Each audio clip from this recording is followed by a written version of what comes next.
안녕하세요. 탐나는 책입니다. 오늘 함께 하실 책은 말기암 진단 10년, 건강하게 잘 살고 있습니다. 저자는 주마니아, 출판사는 에디터입니다. 암은 죽을 병도 죽는 병도 아니다. 이게 사실이라면 얼마나 기쁜 소식일까요? 대한민국 국민의 사망 원인 1위 자리를 10년 넘게 굳건히 지키고 있는 암. 한 집 건너 암 환자가 있으며 평생 암 발생률은 37%이고 65세가 넘으면 10배를 넘는다라고 하는데, 이러한 사회적 현실 앞에서 암은 죽을 병도 죽는 병도 아니다라고 단언하는 걸까요?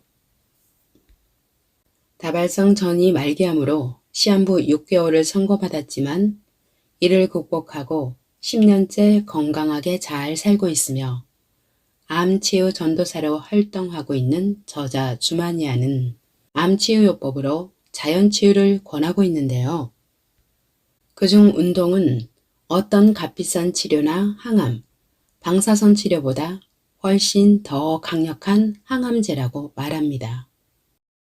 그리고 암 환자는 걸으면 살고 누우면 죽는다라는 생각으로 열심히 걸어야 한다라고 강조합니다. 그래서 저 나름대로는 이렇게 결론 지어봤어요. 주마니아가 알려줄 자연치유를 위한 여러 조건들과 함께 최근 기저귀 치유 사례로 들려드렸던 왼발 걷기가 더해진다면 치유하지 못할 암은 없다. 자, 그럼 주마니아의 암 치유기와 그 실천 방안은 어떤 것들이 있는지 들어볼까요? 지금 바로 탐나는 책과의 데이트 시작하겠습니다.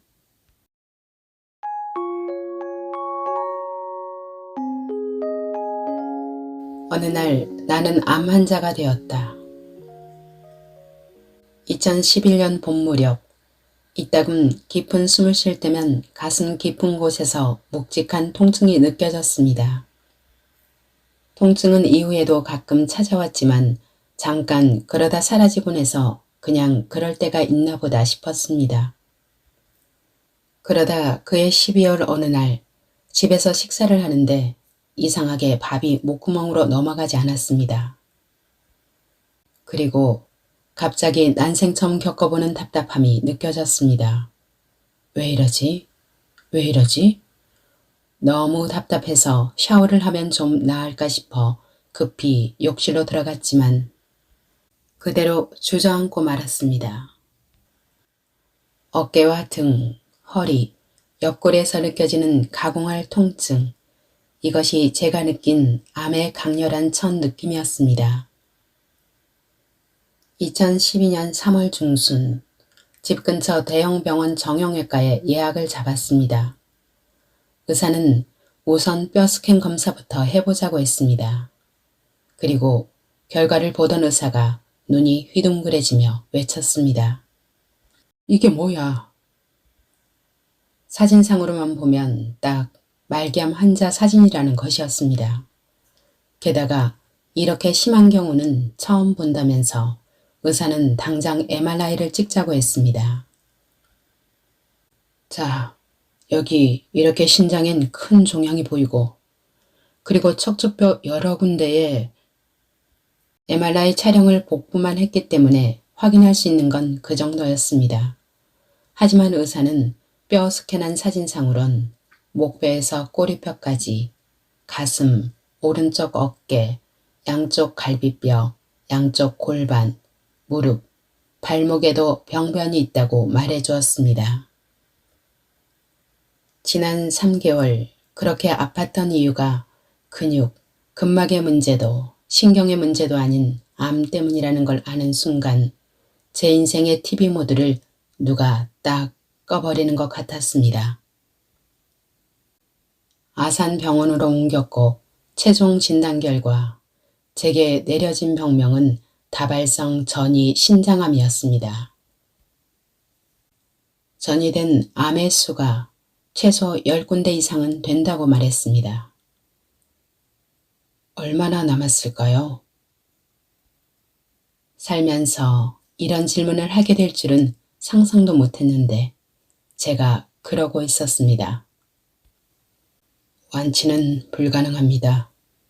약이 안 들으면 3에서 6개월, 다행히 약이 듣는다면 1년 전후.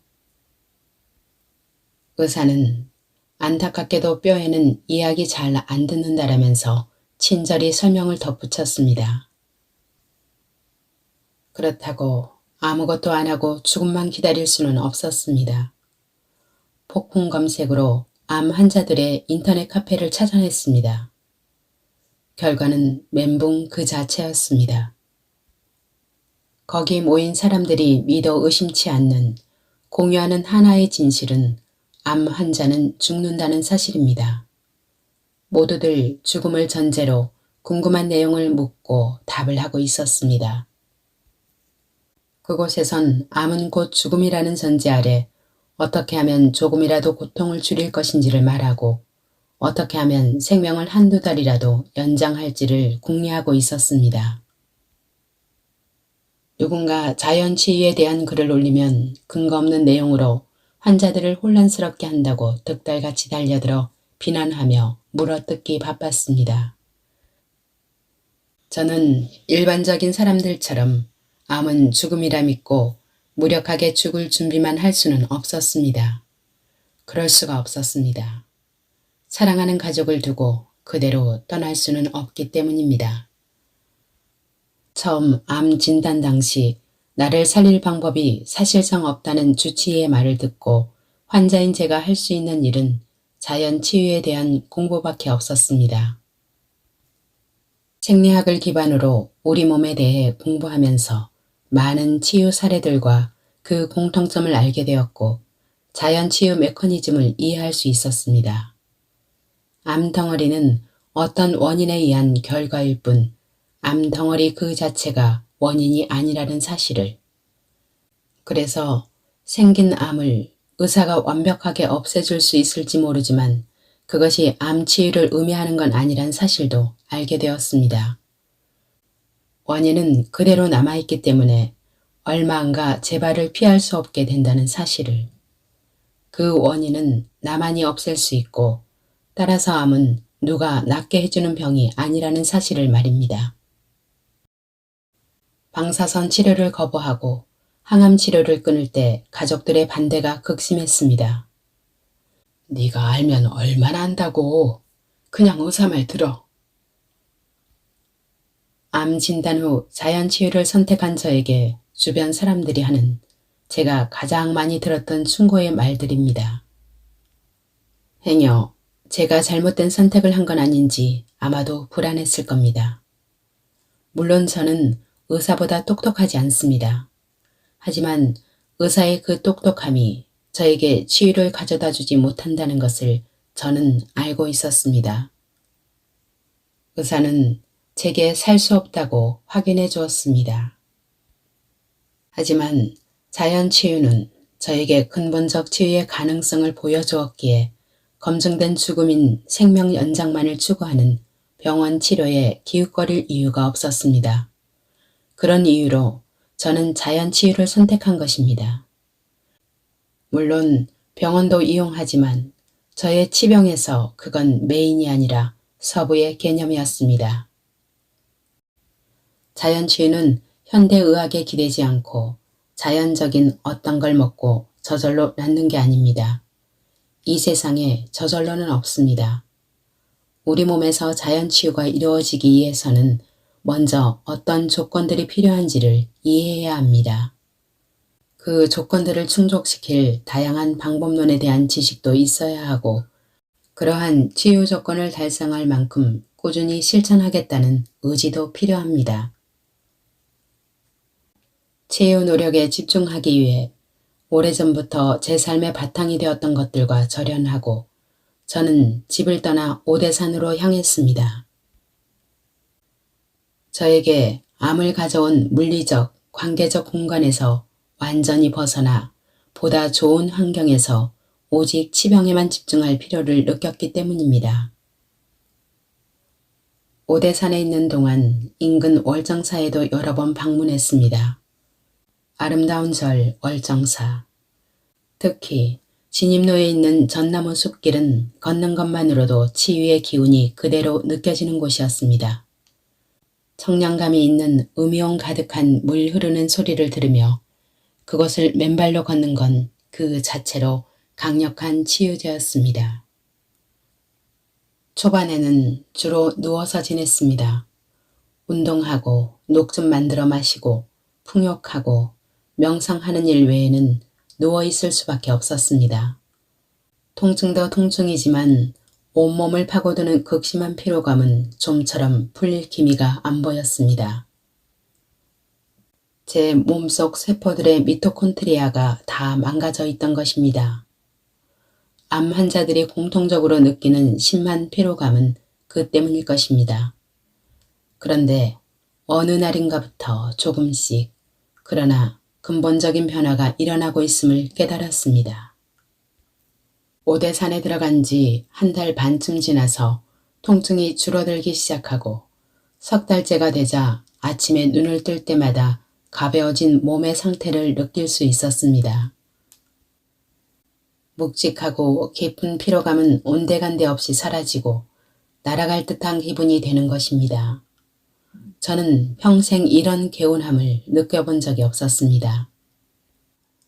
죽는 순간까지 멈추지 않을 듯 싶었던 통증이 사라진 것을 계기로 자연 치유에 대한 확신과 자신감은 더 확고해졌습니다.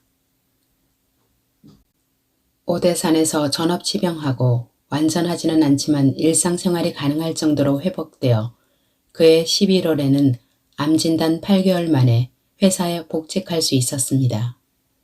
이후 현대의학적인 정확한 제 몸 상태를 확인할 겸 정기검진을 위해 주치의를 만났습니다. 거의 모든 뼈 병변들이 흔적만 있고 그 흔적 암세포가 있을 수도 있지만 지금 같은 추세로 잘 유지된다면 흔적도 없어질 수 있다고 자세히 설명해 주시는 겁니다. 제가 작년부터 항암제를 끊고 싶다고 계속 요구했었는데 이번에도 끊고 싶다고 말씀드리자 더 이상 항암제를 복용하지 않아도 된다고 처방을 해주었습니다. 사실 항암제는 2012년 10월경 이미 임의로 끊은 상태였습니다. 대신 암이 언제든 재발할 수 있으니 6주마다 검사를 받으러 오라고 했지만 이후 병원에 가지 않았습니다. 치료받기 위해 검진받은 것이 아니라 현대의학적으로 더 이상 치료받지 않아도 될 정도의 몸 상태임을 확인받고자 검진받은 것이기 때문입니다. 진짜 호랑이, 종이 호랑이. 생쥐를 가둔 다음 모니터에 고양이를 보여주고 소리를 들려주면 어떻게 되는지 아십니까? 식음을 전폐하고 시름시름 앓다가 죽어갑니다. 이 생쥐를 누가 죽인 것일까요? 모니터 속의 고양이가 죽인 것일까요? 아닙니다. 생쥐 스스로 자신을 죽인 것입니다. 모니터 속의 고양이가 자신을 언제 잡아먹을지 모른다는 공포감에 스스로 죽어간 것입니다. 우리 암 환우들도 이 생쥐의 상황과 전혀 다를 바 없다고 생각합니다. 암이라는 호랑이는 항상 암 환우들 앞에서 언제 잡아먹을까 입맛을 다시며 어슬렁거리지만 사실 이 호랑이는 우리를 전혀 해코지할 수 없는 모니터 속의 고양이, 즉 종이 호랑이에 불과할 뿐입니다. 암으로 고통받는 환우분들께서는 이 암이라는 종이 호랑이를 진짜 호랑이로 착각해 스스로를 죽이고 있는 것은 아닌지 반드시 살펴볼 필요가 있다고 생각합니다.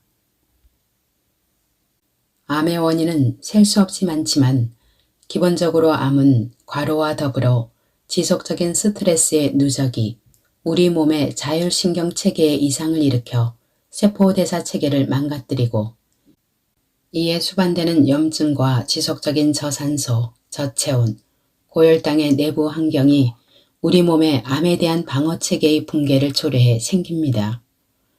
그런데 스트레스의 극단인 암이 주는 죽음의 공포는 그렇지 않아도 망가진 환우 몸의 면역 체계와 대사 체계에 치명적인 타격을 가합니다. 그 때문에 병원에 걸어서 들어간 환자가 암 선고를 받고 기어서 나온다는 말도 있습니다. 또 수술이 가능하다는 말을 듣고 수술실로 들어갔는데 배를 열어보니 손도 못 쓸 상황으로 암이 번져 있어 그냥 덮고 나오는 경우가 허다한 이유가 이 때문인 것입니다. 암은 삶의 끝이 아니다. 암세포도 내 몸의 세포이고 나의 일부인데 왜 자신을 죽이려 할까요? 어쩌면 암세포들이 나에게 무언가 간절히 하고 싶은 이야기가 있는 건 아닐까요? 암은 그동안 잘못된 나의 생활 습관을 바꿔야 한다는 마지막 외침인 것입니다. 나에게 절박함을 알리려는 암의 외침, 그 의미를 받아들이고 삶의 방식을 바꾼다면 당연히 암이 무서울 이유가 없고 암은 존재 이유가 없어져 착하고 순한 양 같은 존재로 되돌아갈 것입니다. 누구나 암의 자연 치유가 가능한 이유. 자연 치유를 한다는 것, 현대의학도 포기한 암을 스스로 고친다는 생각 자체가 과연 이것이 가능할까 싶은 의문과 불안감이 들 것입니다. 처음엔 저도 그랬지만 누구나 얼마든지 치유 가능하다는 점을 아는 것이 매우 중요합니다. 차에 불이 붙으면 반드시 외부에서 꺼야 합니다. 하지만 우리 몸에 암이라는 불이 붙었을 때는 저절로 꺼질 수가 있다는 것입니다. 이런 차이는 무엇에서 기인하는 것일까요? 차에는 자가 소화 시스템이 없지만 우리 몸에는 암이라는 불을 끌 수 있는 자가 소화 시스템이 존재한다는 것입니다.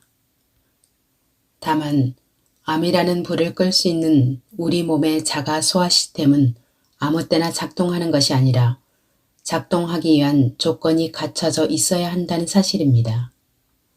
그 조건이 충족되었을 때 외부의 조력 없이도 스스로 끌 수 있게 됩니다. 그런데 중요한 건 우리 몸은 친사용자 중심으로 만들어져서 그 치유 조건들을 충족하는 방법들이 그리 어렵지 않다는 점입니다.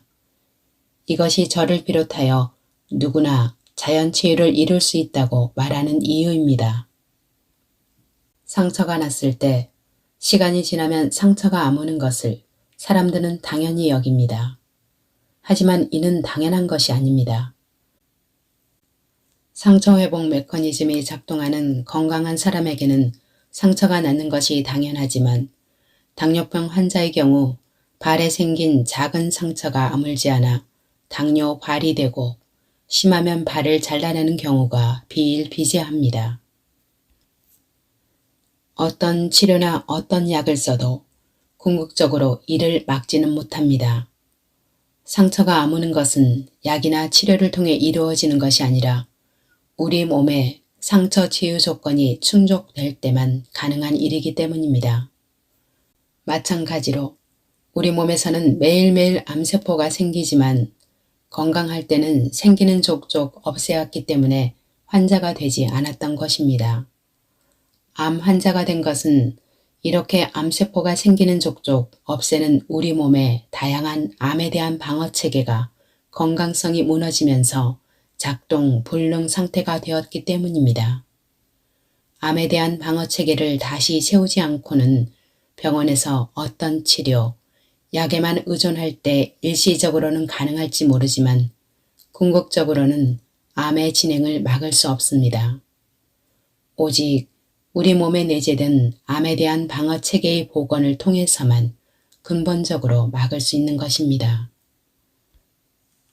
저는 암 환우분들 대상으로 강의하면서 가끔 질문합니다. 치료와 치유의 차이를 아시냐고요? 대부분 잘 모르시더군요.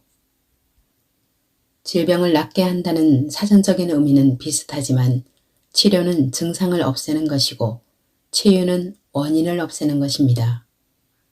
치료는 증상만을 일시적으로 없앤 것이기에 당연히 그 증상을 만든 원인은 그대로 남아있어 다시 증상이 나타나는 것은 불을 보듯 뻔한 일이죠. 하지만 치유는 그 증상을 만든 원인을 없앰으로써 증상을 사라지게 한 것이기에 재발하지 않는다는 게 가장 큰 차이입니다.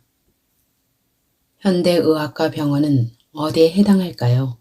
바로 치료에 해당합니다. 세포 변질이 원인인 현대병은 병원에서 치유할 수 있는 병이 아닙니다. 그렇기에 병원 치료와 자연 치유는 대척점에 서 있는 대상이 아닙니다. 양자택일의 대상이 아니라는 얘기입니다. 여러 증상으로 고통받으면 자연 치유가 힘들어집니다.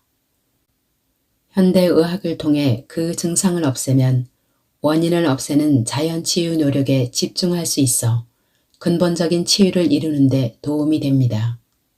따라서 암은 세포 변질의 원인을 없애는 자연 치유 노력을 기본으로 삼고 자연 치유 노력을 방해하는 증상이 심할 때는 그 증상을 없애는 치료를 병행하다가 환자를 괴롭히는 증상이 없어졌을 때 근본 원인을 없애는 치유 노력을 더 적극적으로 해야 합니다. 과학자들은 지난 30년 동안 암 생존율은 평균적으로 한 달 늘어났을 뿐이라고 방송에서 말씀하시면서 이미 암 과학자들 사이에서 앞으로도 암은 근본적으로 정복할 수 없다는 게 이미 내려진 결론이라고 했습니다.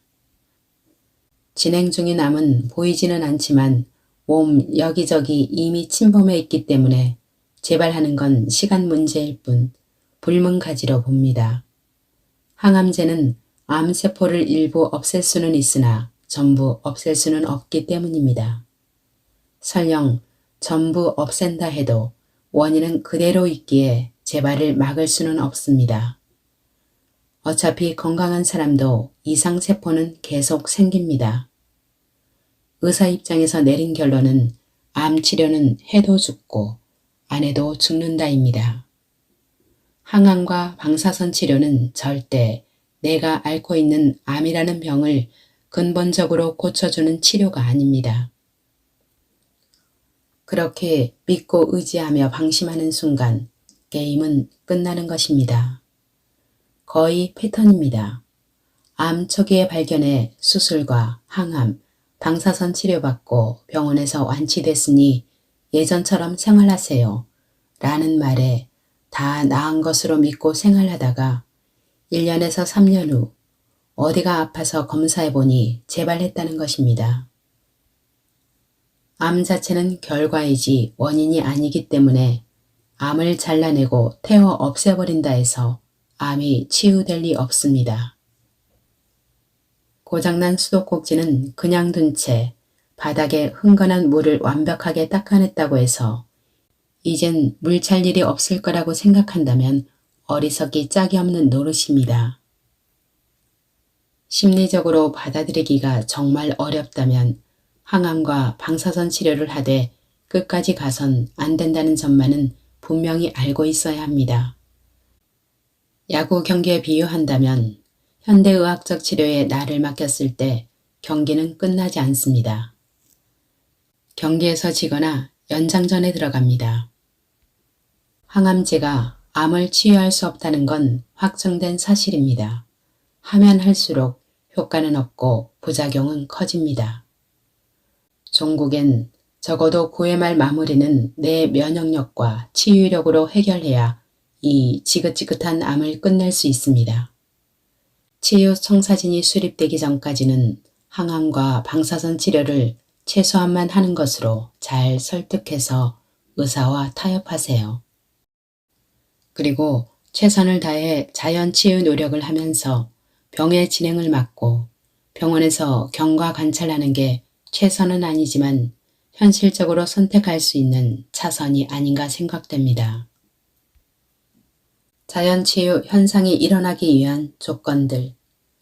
자연치유에 성공한 사람들은 어떻게 해서 가능했던 것일까요? 자연치유는 저절로 낫는 것이 아닙니다. 낫기 위한 엄격한 조건이 있습니다. 저는 이를 치유 조건이라고 부릅니다. 치유 조건으로서 관념적 조건. 암은 죽는 병. 나는 암 환자. 그래서 나는 죽는다. 관념적 치유 조건은 이 죽음의 3단 논법, 암은 죽는 병이라는 관념에서 벗어나는 걸 뜻합니다. 그나마 다행스러운 점이 있다면 암은 급성으로 진행되는 병이 아니라는 사실입니다. 진단 즉시 사망하는 경우는 거의 없습니다. 어느 경우라도 환자 스스로 노력하고 이겨낼 시간 정도는 주는 병입니다. 암을 극복하고 건강성을 회복하고 싶다면 제일 먼저 해야 할 일이 있습니다. 바로 죽음의 공포에서 벗어나는 것입니다. 실제로 자연치유로 암을 극복한 사람들의 가장 큰 공통점은 이 공포감의 문제를 해결했다는 데 있습니다. 치유 조건으로서 정신적 조건. 암을 진단받고 치병하는 건 그 자체로 많은 의지가 필요합니다. 익숙하던 기존의 삶에서 벗어나 나와 관련된 모든 걸 바꾼다는 것은 정말 쉽지 않은 일입니다. 특히 치병 과정에서 통증 등 여러 증상이 나타날 수 있고 의사의 시한부 진단, 함께 치병하던 환우의 사망, 외부의 부정적 시선 등도 치유에 크게 방해되는 요소입니다. 이런 내적, 외적 어려움 속에서도 내가 추구하는 치유 방향으로 흔들림 없이 나아갈 때 내가 원하는 치유는 가능한 것입니다. 아무리 완벽한 자연 치유 노력도 한두 달 해서는 온전한 치유가 가능하지 않습니다. 정신적 조건은 종국에 치유를 가져올 지속성을 담보해 줍니다. 치유 조건으로서 환경적 조건. 우리 몸은 항상 주변의 온갖 요소들로부터 영향을 받고 있습니다. 깨끗한 환경은 건강에 미치는 영향이 지대하기에 현대사회의 매우 중요한 이슈이며 특히 여러 질병으로 고통받는 환우들에게는 회복과 치유의 중요한 요소가 됩니다. 우리 몸에는 기본적으로 정상화되려는 복원력, 회복력이 존재합니다. 이러한 회복력이 제대로 작동하기 위해서는 외부 독소들의 유입을 막는 것이 필수적입니다. 또한 깨끗한 자연과 숲에 존재하는 피톤치드, 음연 등이 면역력을 강력히 증대시킨다는 것은 이미 밝혀진 사실입니다. 치유 조건으로서의 시기적 조건. 암 치유 시기요법의 원칙들과 구체적 방법들. 암은 우리 인류와 역사를 같이 해왔지만 그리 흔한 질병은 아니었습니다. 그런데 식품이 산업화되는 시점부터 암은 폭발적으로 증가했습니다. 우리 몸이 정상적 대사를 유지하기 위해서는 비타민, 미네랄, 식이섬유, 효소, 피토케미컬 등 필수 성분들이 공급되어야 하는데 식품의 산업화로 인해 그것들이 다 각겨나간 정제 가공식을 섭취하면서부터 암을 비롯한 현대병들이 폭발적으로 늘어나기 시작한 것입니다. 50여 년 전 미국에서 의료비가 국가 재정에 부담이 될 정도로 폭증하자 그 원인을 파악하기 위해 미국 국민들의 질병과 건강에 대한 포괄적인 조사가 이루어집니다. 그 결과 유명한 맥거빈 리포트가 나옵니다. 여기에서의 결론을 간단히 소개하면 암이나 심장병 같은 여러 가지 만성 질환은 정제 가공식과 육식 위주의 그릇된 식생활이 낳은 병이다. 이런 현대병은 병원에서 약으로 치유할 수 없다. 현대병은 음식을 바꿔야 고칠 수 있으며 지금 당장 식생활 개선에 온 힘을 기울여야 한다는 것입니다. 이 보고서가 나온 것이 10년, 20년 전도 아니고 무려 50년 전입니다. 하지만 여전히 현대의학은 3대 요법만 고수하고 있습니다. 나는 생각 습관과 생활 습관을 바꿈으로써 자연 치유력, 향상성, 면역력을 높여 암을 치유하는 기본 방식에 수술, 항암, 방사선의 3대 요법이 보조 요법이 되어야 한다고 믿는 사람입니다. 그 이유에 대한 증거는 차고 넘친다고 생각합니다. 여기서 말하는 생활 습관의 가장 큰 부분을 차지하는 것이 식습관입니다. 식습관이 절대적이지는 않지만 암을 비롯한 모든 현대병 치유의 기초이자 기본입니다. 즉, 암을 이기는데 충분한 조건은 아니지만 필요 조건이라고 말씀드릴 수 있습니다. 암의 식이요법으로 저는 2가지 목표를 설정합니다. 첫째, 혈당 피크가 없는 낮은 일정한 혈당 유지하기. 이는 우리 몸이 아직 면역력이 갖추어지지 않은 상태에서 변동 없이 낮은 일정한 혈당을 유지함으로써 포도당 대사 능력이 뛰어난 암이 크는 것을 최대한 막고 그 사이 우리 몸을 해독하고 인슐린 저항성을 개선해 면역력이 살아나게 하는 기본 조건을 갖추기 위해서입니다. 둘째, 가공된 정제 탄수화물, 동물성 단백질과 지방은 일절 금하고 다양한 비타민, 미네랄, 식이섬유, 효소, 피토케미컬 등을 일반인의 섭취량에 비해 다량 섭취하기. 그렇다면 이 2가지 목표를 달성하기 위해 구체적으로 어떻게 해야 할까요? 1. 육식 금하기. 생선, 달걀, 가금류 포함 1년간은 필수. 고기에는 과다 섭취했을 때 암의 원인이 되는 단백질, 지방이 많이 들어있고 정상적 대사 회복을 위한 비타민, 미네랄, 효소, 식이섬유, 피토케미컬은 거의 없거나 전혀 없습니다. 또한 동물성 식품에는 암을 키우는 성장인자물질이 다량 함유되어 있습니다. 물론 우리 몸의 건강을 위해서는 일정량의 단백질, 지방이 필요합니다.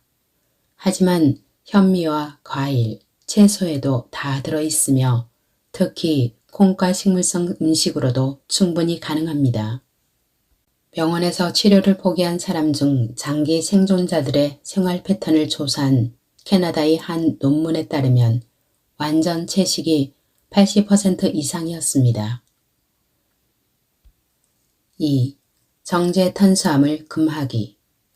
탄수화물은 우리 몸에서 포도당으로 바뀌어 중요한 에너지원으로 쓰이지만 흰 밥 등 정제 탄수화물을 섭취했을 때 빠르게 포도당으로 전환되면서 혈당 피크 현상을 일으키고 급속도로 높아진 혈당은 포도당 수용 능력이 뛰어난 암이 빠르게 성장하는 환경이 됩니다. 정제 가공식품이 야기한 혈당 피크 상황에서 우리 몸은 인슐린이 다량 분비됨과 동시에 IGF-1이라는 성장인자 물질이 추가로 분비되면서 암이 더욱 빠르게 자라는 환경을 제공합니다. 3. 현미식을 할 것. 현미도 탄수화물이기 때문에 2번과 배치된다고 생각하시는 분도 계실 겁니다. 물론 주성분이 탄수화물이지만 복합 탄수화물이어서 혈당을 천천히 올리기 때문에 정제 탄수화물과는 다릅니다. 또한 비타민, 미네랄, 식이섬유뿐만 아니라 가바, 감마 오리자놀 같은 항암 및 기능성 성분도 풍부합니다. 일반적으로 건강식을 현미 자연식이라 표현합니다. 그만큼 현미는 건강식의 중심입니다. 고구마, 밤 등도 매우 훌륭한 탄수화물 공급원입니다. 4. 녹즙을 마실 것. 하루 최대 2리터를 추구하되 몸 상황에 맞게 섭취한다. 암 환자는 일반인에 비해 소화 흡수율이 아주 낮습니다.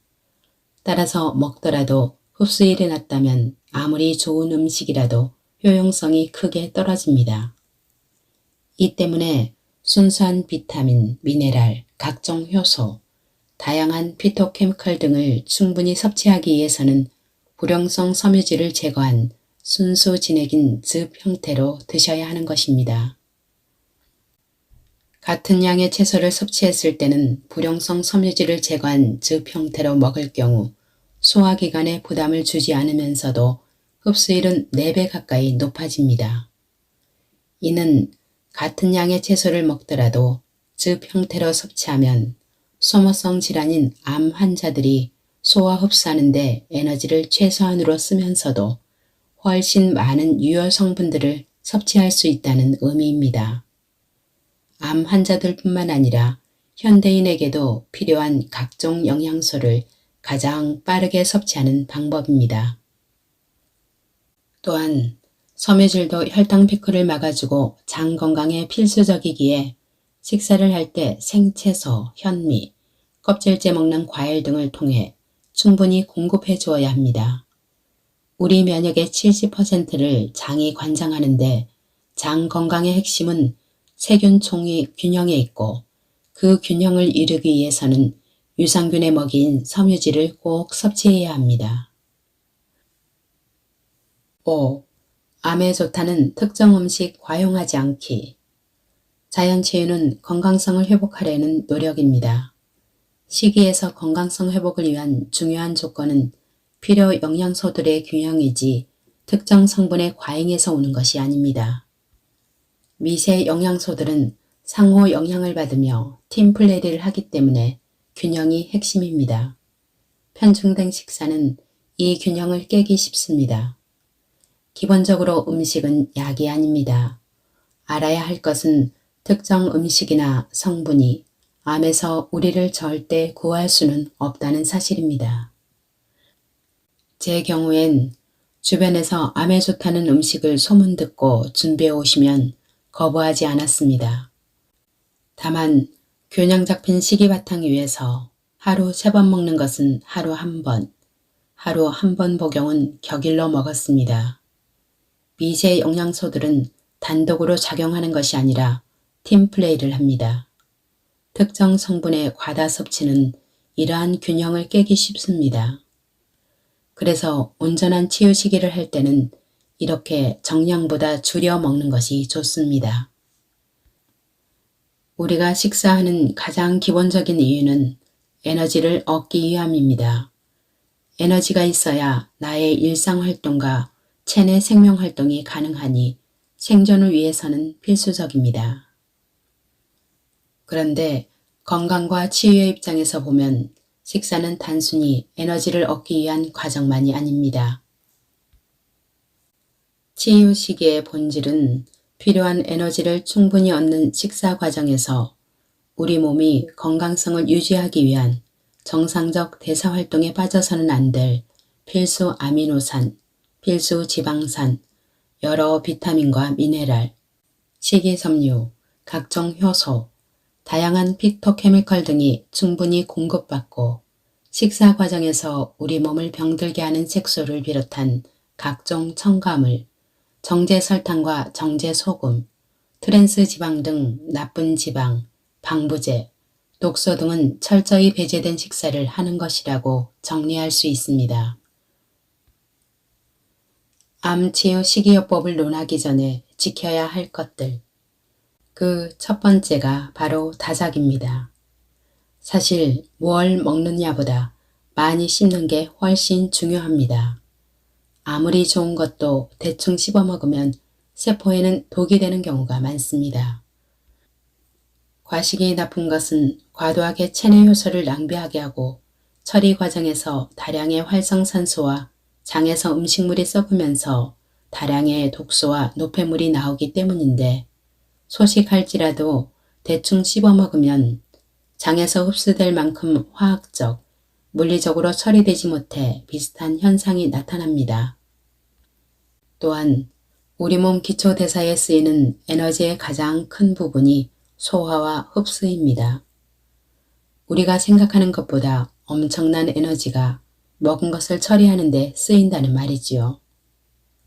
그런데 암 환우 대부분은 이 소화 흡수 기능이 터무니없이 안 좋은데 대충 씹어서 넘기면 이를 소화하기 위해 많은 에너지와 소화 효소를 낭비하게 될 뿐 아니라 그러한 노력에도 불구하고 소화 흡수가 잘 될 리 없습니다. 그냥 장에서 썩게 됩니다. 채식하는데도 가스가 많이 차고 방귀 냄새가 심하다면 이런 이유 때문입니다.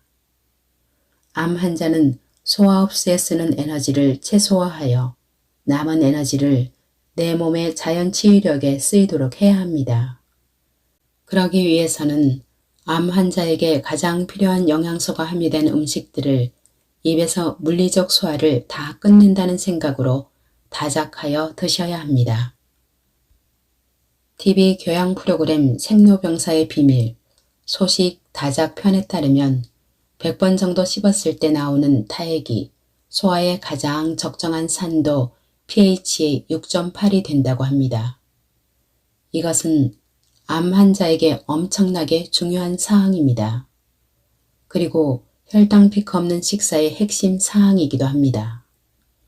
또한 먹는 음식 중 독성이나 곰팡이균, 세균, 바이러스들을 타액이 제거하거나 중화시켜줍니다. 그래서 많이 씹게 되면 몸의 염증을 줄이고 간의 해독작용에 많은 도움이 됩니다. 두 번째는 음식의 신선도입니다. 모든 식품은 시간이 지날수록 점점 산화됩니다. 산화된 식품은 대사 과정에서 활성산소의 발생을 높이고 우리 몸의 처리 한도를 넘는 활성산소는 세포막과 유전자를 공격해 암을 일으키는 원인이 됩니다. 아무리 좋은 식품도 오래돼서 산화되었다면 득보다 실이 많습니다. 특히 오래된 견과류에서 나오는 곰팡이균 독소인 아플라톡신은 간암의 직접적인 원인이 되기도 하고 치명적일 수 있습니다. 세 번째는 물입니다. 노화를 연구하는 학자들은 노화를 암이 되어가는 과정이라고 정의 내립니다. 암의 가장 주요 인자를 노화로 꼽습니다. 그만큼 나이 든다는 건 암에 가까이 가고 있다는 의미이고 암 환자가 지속적으로 늘어나는 이유도 고령화와 평균 수명이 늘어나는 것과 연관이 되어 있고 정확히 정비례합니다. 그런데 노화를 달리 정의하는 학자분들도 있습니다. 우리 몸에서 수분이 탈수되어 가는 과정이라고 말입니다. 토실토실한 아기는 체내 수분 함량이 80% 정도 되지만 나이 들어감에 따라 노인은 그 함량이 50% 내외로 줄어듭니다. 제가 환우분들과 상담할 때 물을 충분히 마시지 않았다는 것이 거의 모든 분들에게 해당되는 공통점이었습니다. 즉, 탈수는 세포 차원의 대사의 급격한 악화를 가져옵니다. 물을 잘 먹지 않는 사람에게서 암 발병률이 높은 것은 여러 연구를 통해 밝혀진 사실입니다. 물은 모든 음식과 약물 대사에 있어 가장 핵심적인 물질입니다. 아무리 좋은 음식이나 약물도 물의 작용이 없으면 몸에서 제대로 쓰일 수가 없습니다. 그리고 물은 혈액의 주요 성분이기에 물을 먹지 않으면 혈액 흐름이 느려지고 세포의 산소와 영양의 원활한 공급과 노폐물 처리가 어려워지고 암화된 몸으로 만드는 저산소, 저체온, 고혈당을 일으키게 됩니다.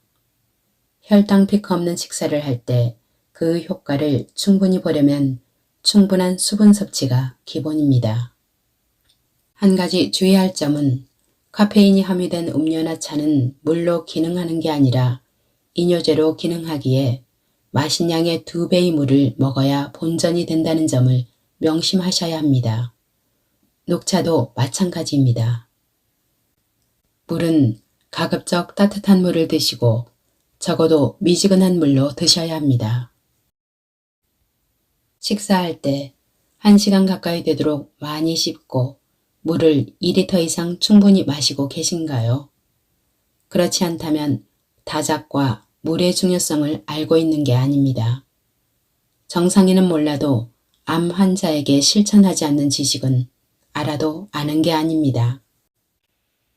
암 식이요법은 이 원칙만 지킨다면 그 이상도 이하도 어떤 특별한 음식도 비법도 필요 없습니다.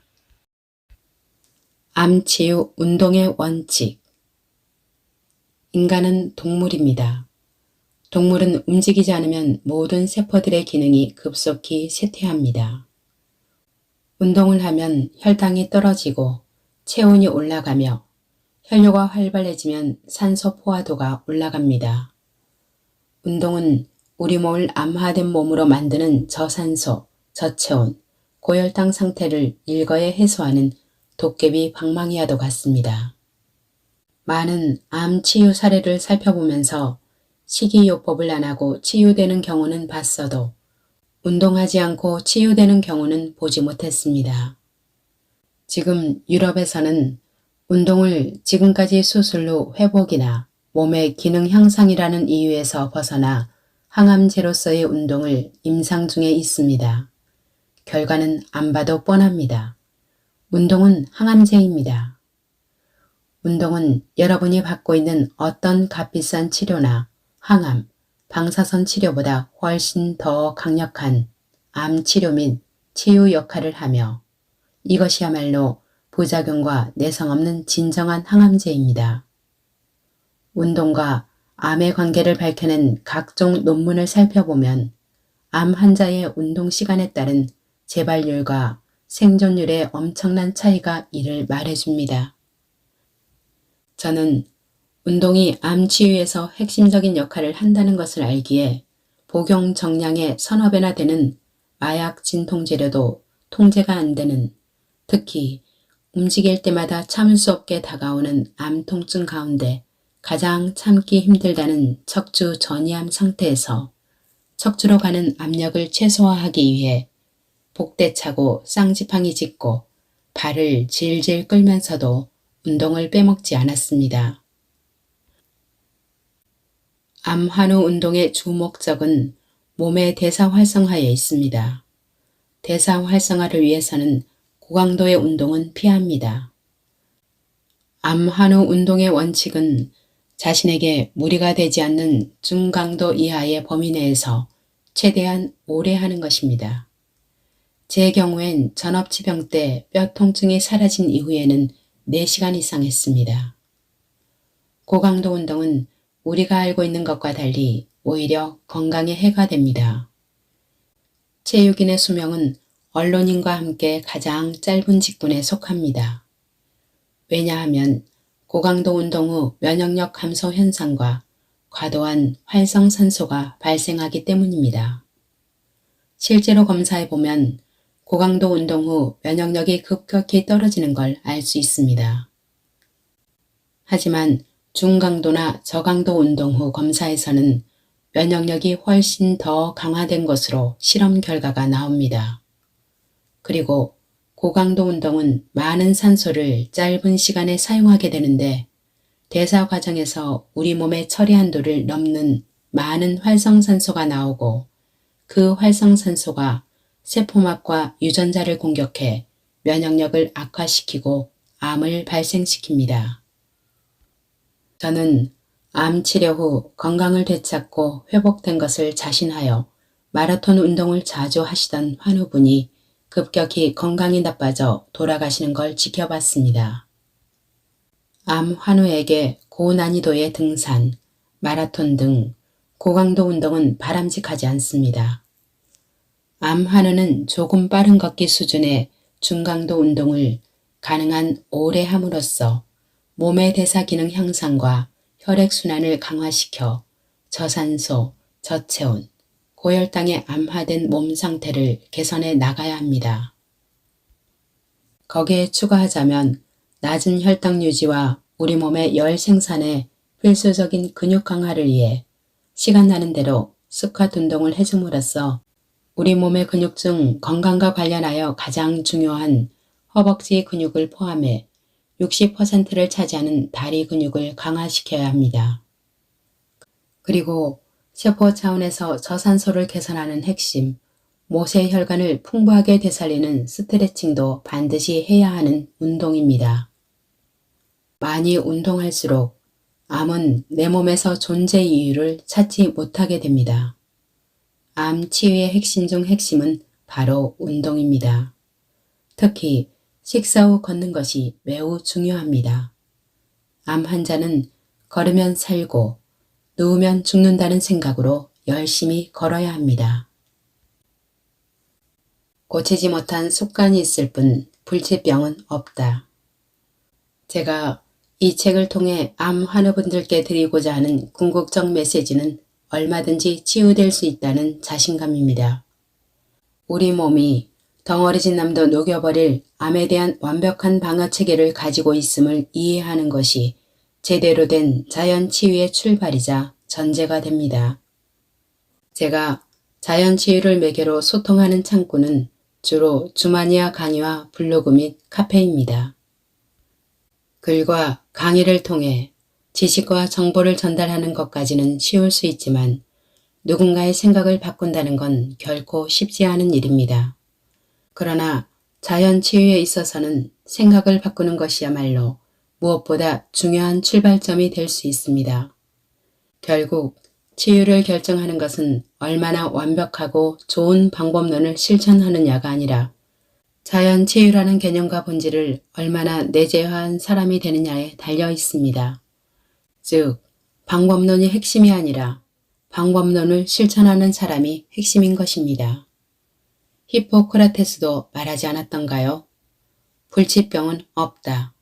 다만 고치지 못하는 습관이 있을 뿐이다. 오늘의 낭독 여기까지입니다. 끝까지 함께 해주셔서 감사합니다.